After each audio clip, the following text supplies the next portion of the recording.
వేద. ఇక మూడోది సుషుప్త స్థాన ప్రాజ్ఞ మకార, తృతీయ మాత్ర. సుషుప్త స్థానంలో ఉండేటువంటి ప్రాజ్ఞుడు ఉన్నాడు కదా, వాడు మకారము. ఈ మకారము వాడు ఒకటే అని చెప్పుకోవాలి. ఇది తృతీయ మాత్ర. అది యా పాదాహ మాత్రాహ, మాత్రాహ పాదాహ కలిపేస్తున్నాడు కదా. ఇక్కడ ఉన్న మాత్ర ఏదో అక్కడ ఉండే పాదము అదే. అది మూడో మాత్ర, ఇది మూడో పాదము. కాబట్టి తృతీయ మాత్ర. దీనికి సాదృశ్యం ఏది అంటే మితేహే అపీతేర్వా. ఈ రెండు సాదృశ్యాలు. మితేహే అపీతేర్వా. అది చూడండి పంక్తి భాష్యం. సుషుప్త స్థాన ప్రాజ్ఞ యః సహ ఓంకారస్య మాకార. ఆ సుషుప్త స్థానంలో ఉండే ప్రాజ్ఞుడు ఎవరైతే ఉన్నారో అది ఓంకారాక్షరములో ఉండేటువంటి మూడవ మకారం అవుతుంది. అది తృతీయ మాత్ర. పోలికేమిటి? కేన సామాన్యేనేత్యాహ, సామాన్యం ఇదం అత్ర. ఇది సామాన్యం ఇదం అత్ర అంటే ఇదిగో ఇది పోలిక అని చెప్పడం అన్నమాట. ఇక్కడ అత్ర ఇదం సామాన్యం, ఇక్కడ ఇదే పోలిక చెప్తున్నాము. ఏమిటి? మితేహే. మితేహ అనే దానికి అర్థం మితిహి మానం. మీయేతే ఇవ హి విశ్వతైజసౌ ప్రాజ్ఞేన ప్రళయ ఉత్పత్త్యో ప్రవేశ నిర్గమాభ్యాం ప్రస్థేనేవ యవాహ. కొలవబడతాడు అని అర్థం. విశ్వడు తైజసుడు ఇద్దరూ కూడా ప్రాజ్ఞుడి చేత కొలవబడతారట. ఎలాగా అంటే ప్రవేశ నిర్గమాభ్యాం ప్రస్థేనేవ యవాహ. ఓ కొంచెంలో ధాన్యం కొలుస్తాం. ఈ ధాన్యాన్ని కొంచెంతో కొలిచినట్టుగా ఈ ప్రాజ్ఞుడు అనేటువంటి వాడు ఆ విశ్వుణ్ణి తైజసుణ్ణి కొలుస్తారట. ఎలా కొలుస్తారు అంటే ప్రళయము ఉత్పత్తి. ఓంకారము చేత ప్రళయము ఉత్పత్తి అంటే ఏమర్థం అంటే ప్రళయంలో ఏముంది ఇది తైజసుడు విశ్వ తైజసుల్ని ఇద్దరినీ కూడా ఈ ప్రాజ్ఞుడు కొలుస్తాడు. అలాగా విశ్వుణ్ణి తైజసుణ్ణి ఇద్దరినీ కూడా ప్రళయం అంటే నిద్ర అండి ఇక్కడ అర్థం. ప్రళయం అంటే నిద్ర అని ఎక్కడుంది అంటే నేను అడుగుతున్నానండి. ఎందుకంటే ఇక్కడ విశ్వ అంటే ఇక్కడ ప్రాజ్ఞుడి గురించి చెప్తున్నారు కదా. ప్రాజ్ఞుడు ఆ సుషుప్తి వ్యవస్థకు అధిపతి కాబట్టి నిద్ర అనే అర్థంతో చెప్తున్నారా అని. అది అలా లేదు కదా. అలా లేదు. ప్రవేశము నిర్గమము అనేటువంటివి క్రియలు ఉన్నాయి. ఒకటి దానిలో ప్రవేశము నిర్గమము అంటే ఈ ప్రాజ్ఞుడు దానిలో ప్రవేశించడము, దానిలోంచి బయటికి రావడము. జాగ్రత్త అవస్థలోకి వచ్చేసరికి వీడు ప్రవేశిస్తాడు, తైజసావస్థలోకి వచ్చేసరికి నిర్గమిస్తాడు. అలాగే ప్రస్థేనేవ ఉదాహరణ వ్యాఖ్యానం చూస్తే తెలుస్తుంది చూడండి. ఇక్కడ మీయత ఇది ఓమితి ఓంకారస్య నైరంతర్యేణ ఉచ్చారణే సతి అకారోకారౌ ప్రథమం మకారే ప్రవిశ్య పునః తస్మాన్ నిర్గచ్చంతావివ ఉపలభ్యేతే. అది కారణం. ఓం అని మీరు ఉచ్చరించినప్పుడు, ఓం అని చెప్పినప్పుడు ఏమవుతుంది? అకార ఉకారములు మొదట్లో మకారంలో ప్రవేశిస్తాయి, తర్వాత మళ్ళీ దానిలోంచి బయటకు వస్తాయి. ఒకటి ప్రవేశము, ఒకటి నిర్గమము. అలాగే మానసామాన్యాత్ ఈ రకంగా ప్రవేశము నిర్గమము అనేటువంటి మాట, దానిలో కలవటం, దానిలోంచి బయటికి రావటం అనేటువంటి మాట. విశ్వ తైజస ప్రాజ్ఞులు మొత్తం మీద ఉన్నప్పుడు విశ్వడు తైజసుడు కలిసి ప్రాజ్ఞుల్లో ప్రవేశిస్తారు, దానిలోంచి మళ్ళీ బయటకు వస్తారు. అంటే మొదట్లో జాగ్రత్త అవస్థలో స్వప్నావస్థలోకి వెళ్ళిన తర్వాత మళ్ళీ సుషుప్తి అవస్థలోకి వెళ్ళిపోతాడు, మళ్ళీ సుషుప్తి అవస్థలోంచి మళ్ళీ జాగ్రత్త అవస్థలోకి స్వప్నావస్థలోకి వస్తారు. అంటే దానిలో ప్రవేశించడం, దానిలోంచి బయటికి రావడం. దానిలో ప్రవేశించడం, నిర్గమించడం అంటే దానిలో లయమైపోవడం, దానిలోంచి మళ్ళీ ప్రకటించడం. అంటే రాత్రి నిద్రపోవడం, మళ్ళీ పొద్దున్నే లేవడం అన్నమాట.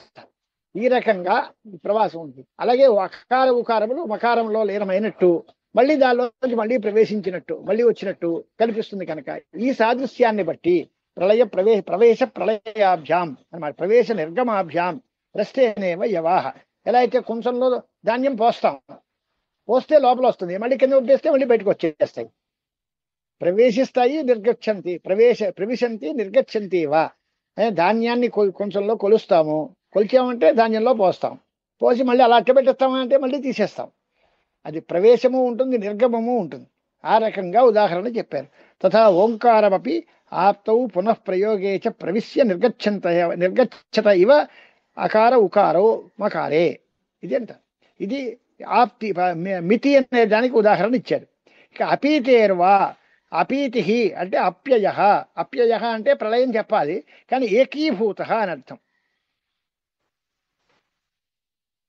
ఓంకారాన్ని ఉచ్చరించినప్పుడు అకార ఉకారములు రెండూ కూడా మకారములో ఏకీభూతం అయిపోయినట్టుగా కనిపిస్తాయి.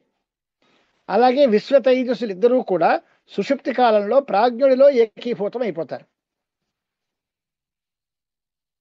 విశ్వడు తైజస్సులు ఇద్దరూ కూడా ప్రాజ్ఞుడిలో ఏకీభూతం చెందుతారు. అదే సుషుప్త అప్యయ, సుషుప్తిలోనే అప్యయము అంటే ఏకీభావము అని అర్థం. అలాగే ఇక్కడ కూడా అకార ఉకారములు మకారంలో ఏకీభూతం అయిపోయినట్టు, ఓం అంటే మకారమే వినిపిస్తుంది. ఈ అకార ఉకారములు దానిలో కలిసిపోయినట్టుగా ఉంటుంది. అంటే ఇవన్నీ కూడా దానిలో ఏకీభూతములు అయిపోతాయి. ఇలాగా మితి ఒకటి, అపీతి ఒకటి, ఈ రెండింటినీ సాదృశ్యంగా పెట్టుకుని ఆ మకారాన్ని ప్రాజ్ఞుడితో ఏకంగా మనం ఊహించుకోవాల్సి వస్తుంది. అదే ఓంకారోచ్చారణే అంత్యే అక్షరే ఏకీభూతావివ అకార ఉకారౌ తథా విశ్వతైజసౌ సుషుప్తి కాలే ప్రాజ్ఞే ఏకీభూత వివాన్వయం అతో వా సామాన్యాత్ ఏకత్వం ప్రాజ్ఞమకారయోః. ప్రాజ్ఞుడికి మకారానికి ఐక్యం ఇది.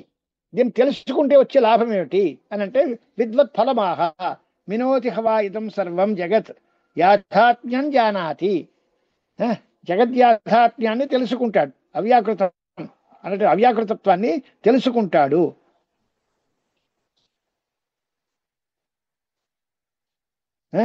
తద్యాథాత్మంచ అవ్యాకృతత్వం ప్రళయ భవనం అనిష్టశ్చాత్ర ఫలం అది ఒకటి. రెండో మాట మినోతి అంటే విద్వత్ ఫలమాహ మినోతి హవా ఇదం సర్వం అంటే జగత్ యాథాత్మ్యం జానాతి ఇత్యర్థ.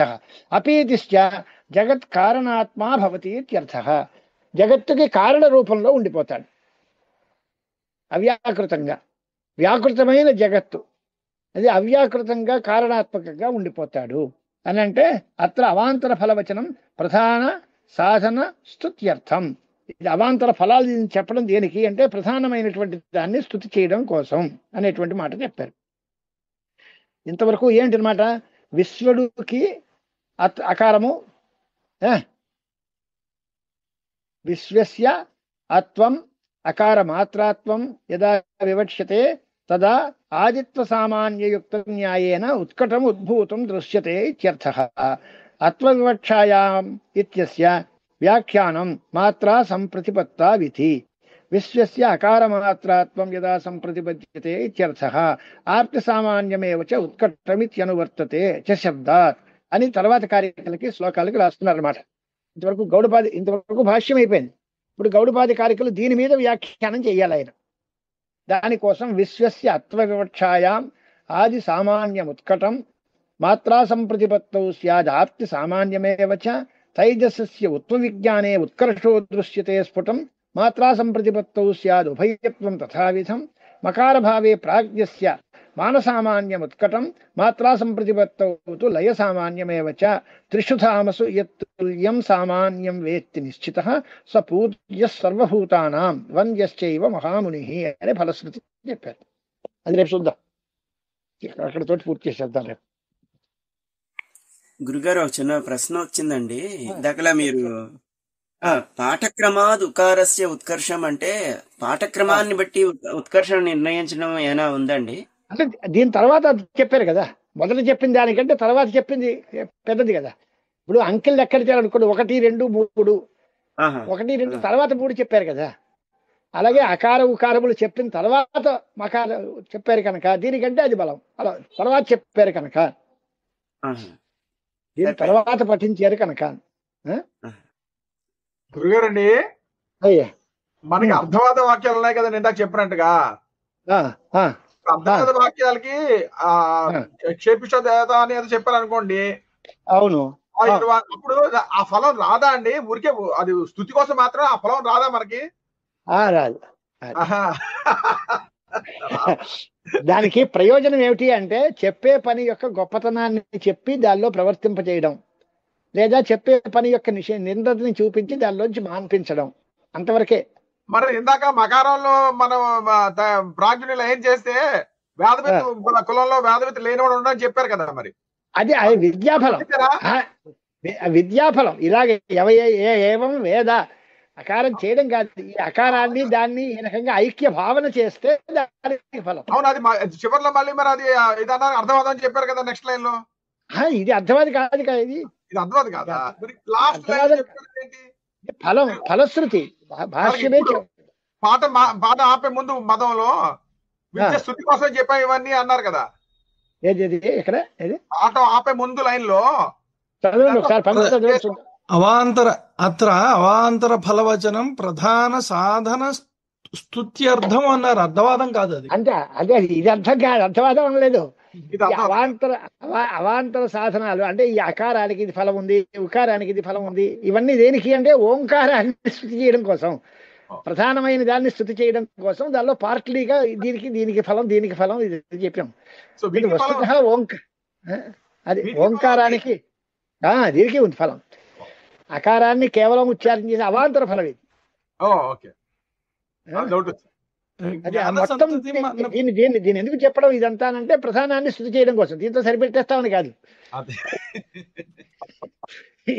అదే ఈ ఒకటి చాలండి మాకు, ఈ అకారం ఒకటే చూసుకుంటాం, ఇంక తక్కువ ఉకారమకారాలు మానేస్తాం అంటాం కాదు. ఈ అవాంతర స్థుతి ప్రధాన స్థుతి కోసం చేశాము. ఓంకారోపాసన ప్రధానం, ఆ ఓంకారము మొత్తం సమగ్రం, అది ప్రధానం. దానిలో అకారము ఉకారము మకారము అనేది అవయవాలు. వీటికి ఫలాలు చెప్పడం దేనికి అంటే ప్రధానాన్ని స్థుతి చేయడం కోసం.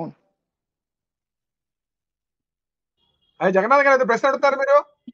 జ్ఞాన సంతతి అన్నప్పుడు అది నాదవంశం బిందు వంశం అలా అదంతా అనవసరం అయ్యా ఇక్కడ. అదంతా తాంత్రిక ప్రక్రియ. నాదం బిందు కళ అవన్నీ వాళ్ళ ప్రక్రియలు, కానీ మన దానిలో మాటలేవి ఉండవు. అవి నాద బిందు కళ కాదండి. నాదవంశం అంటే సంసారికి అయితే బిందు వంశంను, సన్యాసికి అయితే నాదవంశం అని. ఇక్కడ ఆ మాటలేం లేవుగా. ఆశ్రమ స్వీకారం గురించి చెప్పట్లేదు కదా. ఇప్పుడు ఎక్కడెక్కడో ఉన్న విషయాలని దీనికి అంటకట్టడం తప్ప, దీనిలో భాష్యకారులు స్వయంగా చెప్పింది అంటే జ్ఞాన ప్రవాహాన్ని వృద్ధిపరుస్తారు. ఆ జ్ఞానం ఏదైనా కావచ్చు, ఎవరికి ఏది జ్ఞానం కావాలో అదే వృద్ధిపరుస్తుంది. లౌకికుడికి అయితే మామూలుగా సాంసారికమైనటువంటి ప్రాపంచిక జ్ఞానం, ఒకరికైతే ఇంకో రకమైన జ్ఞానం. కానీ సామాన్యంగా చెప్పారు జ్ఞాన ప్రవాహాన్ని వృద్ధి పొందిస్తారు అన్నంతవరకే ఫలం. చిన్న ప్రశ్న. ఇప్పుడు ఓంకారం అనేది ఏకాక్షరం కాకుండా అకారం ఉకారం అకారంగానే తీసుకున్నామండి. దానిలో భాగాలు అదే ఏకాక్షరమే. అది అంటే భాష్యం కూడా అలాగే ఉంది. భాష్యం కూడా ఓమిత్ ఏకాక్షరం బ్రహ్మానే ఉంది. దానిలో అవయవ కల్పన చేసి అవయవాలకి ఇంతంత ఫలము అని చెప్పారు. అలాగే ఇప్పుడు విశ్వడు తైజసుడు ప్రాజ్ఞుడు ముగ్గురు విరివిరి కాదు. ఒకే మనిషి జాగ్రత్త అవస్థలో విశ్వడు అవుతాడు, స్వప్నావస్థలో తైజసుడు అవుతాడు, సుషుప్త కాలంలో ప్రాజ్ఞుడు. వీడు మూడు కాదు, విడివిడిగా కాదు. వాళ్ళని ఈ విభాగం చేసాం మనం.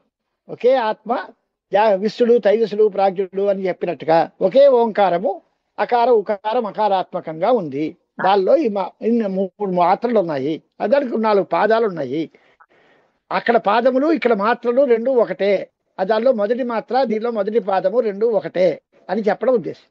అది ఒకే అక్షరము అనే మాట అర్థం, ఏకాక్షరం అనే మాటే అర్థం. దానిలో అవయవ భాగాలు కల్పన చేశాం, అవయవ కల్పన చేశాం. ఈ 3 అక్షరముల యొక్క కలయికే కదా ఓంకారం అంటే. సరే గురుగారండి, ధన్యవాదాలు. సరే, మంచి. నమస్కారం గురుగారు. నమస్కారం గురుగారు. నమస్తే. నమస్కారం గురుగారు. నమస్కారం.